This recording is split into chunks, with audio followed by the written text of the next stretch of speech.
सगळेच प्रश्न आज विचारून पुढच्याही कार्यक्रमाला आणखीन त्यांना बोलू, ज्याच्यामध्ये आपण प्रश्नाच्या संदर्भामध्ये त्यांच्याशी शेवटचा प्रश्न डॉक्टर माधवराव किनाळकर.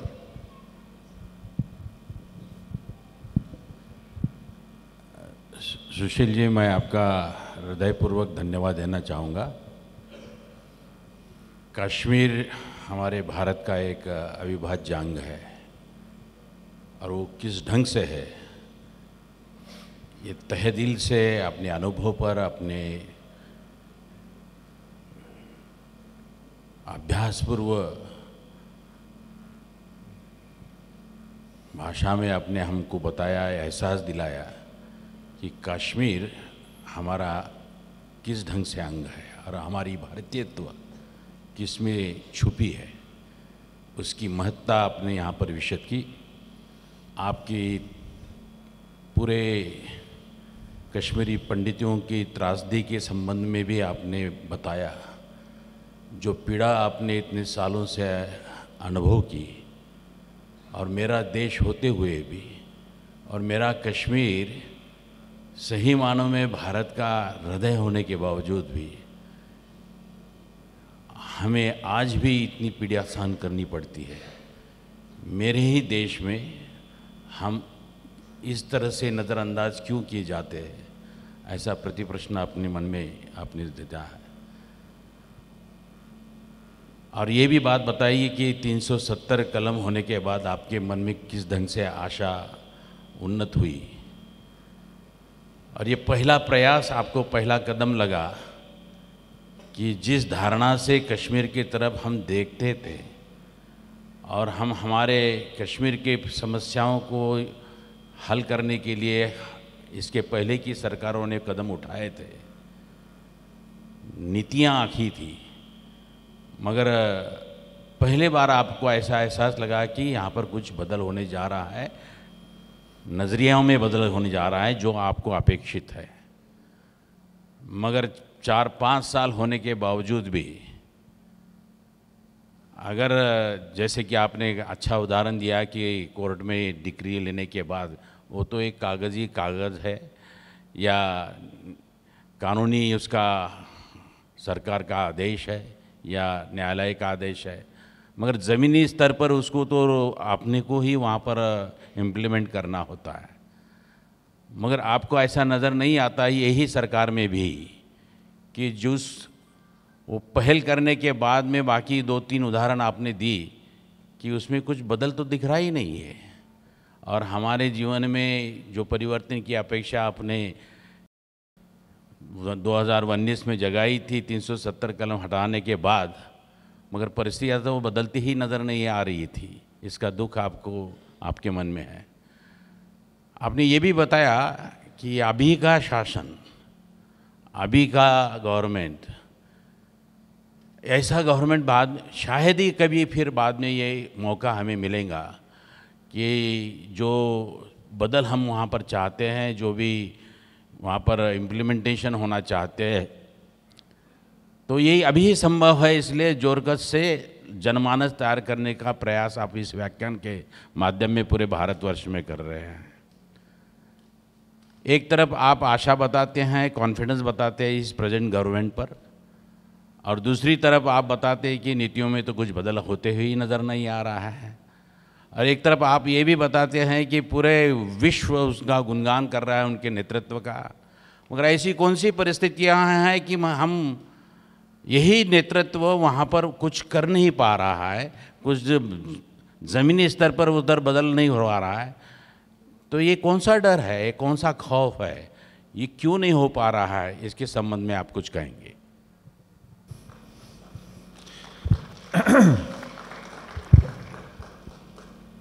बहुत बहुत धन्यवाद. आपका ये प्रश्न बहुत महत्वपूर्ण प्रश्न है और मैं इस प्रश्न से लगातार जूझता हूँ स्वयं. मैं आपको एक घटना का उदाहरण पहले दूंगा, आपको समझ में आएगा कि क्या क्या स्थितियां हैं, वो थोड़ा और क्लियर होंगी. जुलाई 2020 की बात है. 5 अगस्त 2019 में 370 हटी. अभी साल भर नहीं हुआ था, शायद 19 या 20 जुलाई की बात है। कश्मीर में एक जिला है बांदीपुरा। बांदीपुरा जिले का जो भारतीय जनता युवा मोर्चा का अध्यक्ष था जिले का, उसका नाम था वसीम बारी। मुसलमान था, भारतीय जनता युवा मोर्चा का जिला का अध्यक्ष था। उसकी जान को खतरा था तो उसे 19 पीएसओ मिले थे और उसका घर थाने से मुश्किल से 90 गज दूर था। 90 गज क्या होता है? एक दिन 4 जिहादी आए उसके घर। ये 19 के 19 पीएसओ तब किसी कारणवश वहां नहीं थे। खाने गए होंगे, क्या करने गए होंगे मुझे मालूम नहीं, किसी भी कारणवश नहीं थे। तो उन 4 जिहादियों ने वसीम बारी को, उसके भाई को और उसके पिता को उसके घर में मार दिया। अब मैं ये सिर्फ पृष्ठभूमि बता रहा हूं संदर्भ के लिए। कश्मीर की परिस्थिति ऐसी है कि दुर्भाग्य से आप शिकार हो सकते हैं ऐसी परिस्थिति में कभी। किसी को बहुत ज़्यादा आश्चर्य नहीं होना चाहिए, हालांकि ये एक जांच का विषय है कि ऐसा कैसे होने दिया गया जब पता था कि जान को खतरा है और इतने पीएसओ थे और वो नहीं थे और ये सब। लेकिन जो बात मैं कहना चाहता हूं वो ये है कि ये 3 लोग मर गए। देश में सरकार वही है जो जम्मू कश्मीर का प्रशासन भी संभाल रही है लेफ्टिनेंट गवर्नर के माध्यम से। अब इन 3 लोगों को दफन करना है, कब्र चाहिए। स्थानीय कब्रिस्तान ने कहा कि ये भाजपा के हैं, हम इन्हें यहां दफन होने नहीं देंगे। ये स्थानीय कब्रिस्तान ने कहा। सरकारें आपकी हैं, सत्ता आपके पास है। आसपास की मस्जिद के मौलवियों ने कहा कि हम इसकी नमाज जनाजा नहीं पढ़ेंगे, ये भाजपाइयों का घर है, फातिहा पढ़ने नहीं आएंगे। आपके पास सत्ता है, ये आपकी पार्टी का नेता है जो मारा गया है। क्या किया गया? एक जेसीबी बुलाई गई, उन्हीं के बागान में 3 कब्रें खोदकर उनको दफन कर दिया गया और पीएसओ को बुला के फातिहा पढ़ दिया गया।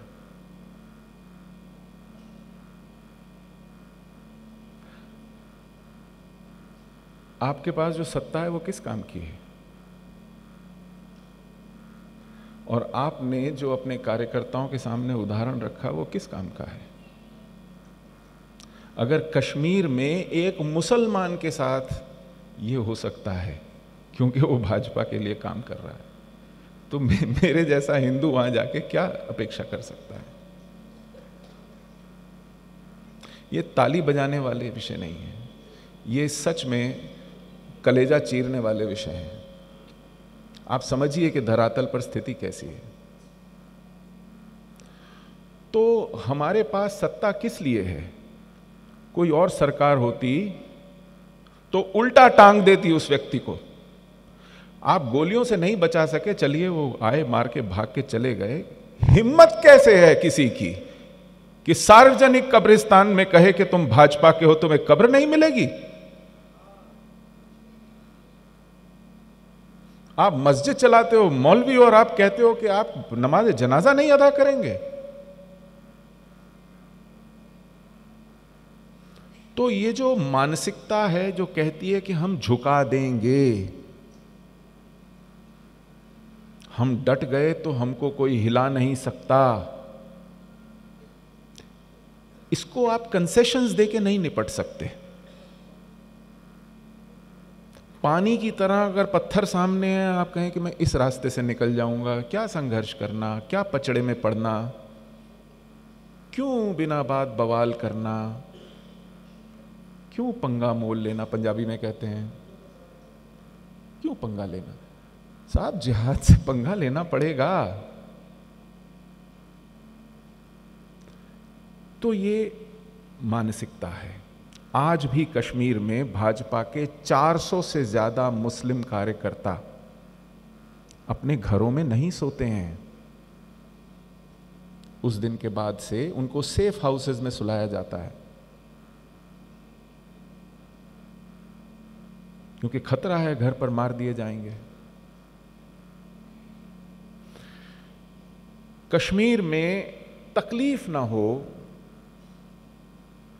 खुश किया जाए, दिल जीता जाए, इसके लिए कैसो और कैडो ऑपरेशंस बंद हो गए हैं। कैसो क्या होता है? Cordon and search operation, CASO, कि अगर आपको संदेह हो कि यहाँ आतंकी हैं, जिहादी हैं या हथियार हैं गैरकानूनी, उस जगह को घेरा जाता है, वहाँ के नागरिकों को सकुशल बाहर निकालने को कहा जाता है, उनकी जांच पड़ताल शिनाख्त होती है।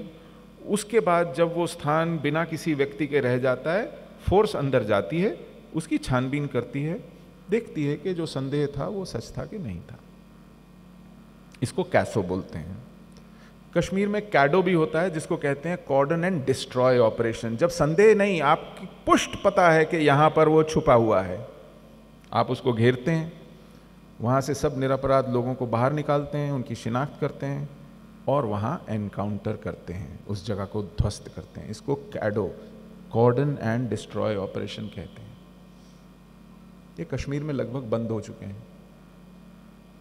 क्यों? आमतौर पर ऐसे ऑपरेशन सुबह 2 बजे, 3 बजे, 4 बजे, जब कोई दिक्कत नहीं हो, आप आराम से जाएं, लोगों को कहें चलिए ज़रा बाहर आइए, आप ही की सुरक्षा के लिए है, करते हैं।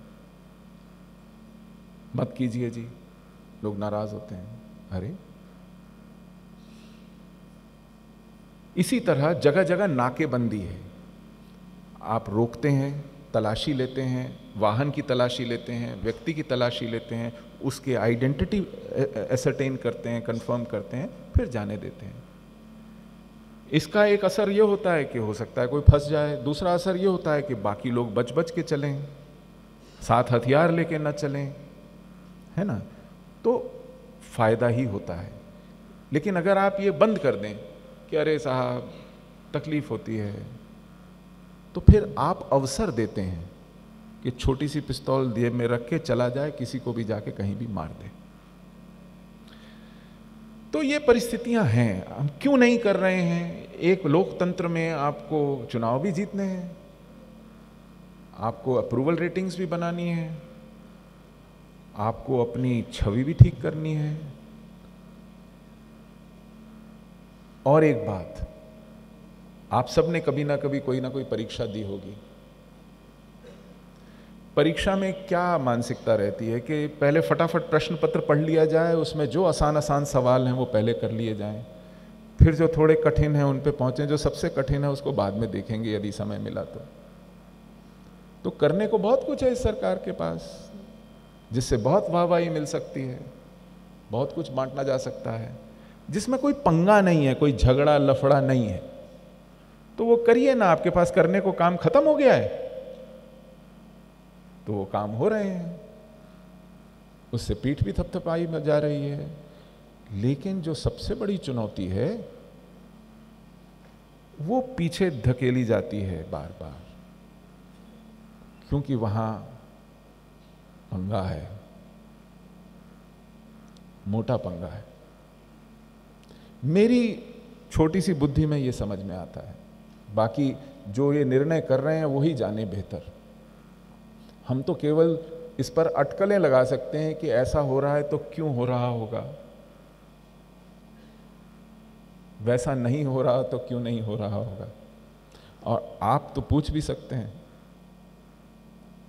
आप तो व्यवस्था में हैं, और ये प्रश्न पूछे जाने चाहिए।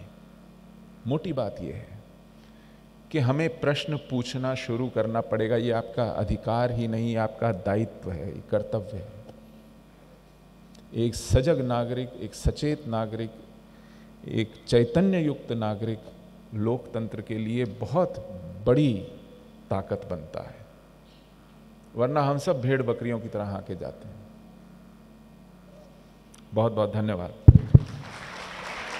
मायाताई पटवारींना नंबर विनंती आहे की त्यांनी पसायदानासाठी स्टेजवर यावं। मायाताई पटवारी, असाच ज्ञानयज्ञ जो ज्ञानयज्ञ मागच्या 3 तपापासून चालू आहे, 38 वर्ष झालेले आहेत, असा आपला श्री सिद्धिविनायक मंदिर पाठक गल्ली नांदेड व साई गणेश देवस्थान संयुक्त विद्यमानाने 38 वर्ष चालू असलेला उत्सव येणारं 2, 3, 4 नोव्हेंबर अशोकनगर मंगल कार्यालय येथे आहे.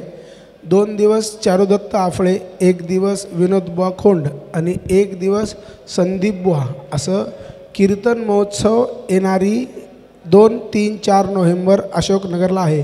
कृपया करून सगळ्यांना नंबर विनंती आहे, किमान पसायदान झाल्याशिवाय कोणीही आपली जागा सोडू नये.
वर्षत सकळ मंगळी ईश्वर निष्ठांची मांदियाळी अनवरत भूमंडळी भेटतो भूता. चला कल्पतरूंचे आरव चेतना चिंतामणींचे गाव बोलती जे अर्णव पियुषांचे. चंद्रमेजे अलांछन मार्दंड जे तापहीन ते सर्वाही सदा सज्जन सोयरे हो तू.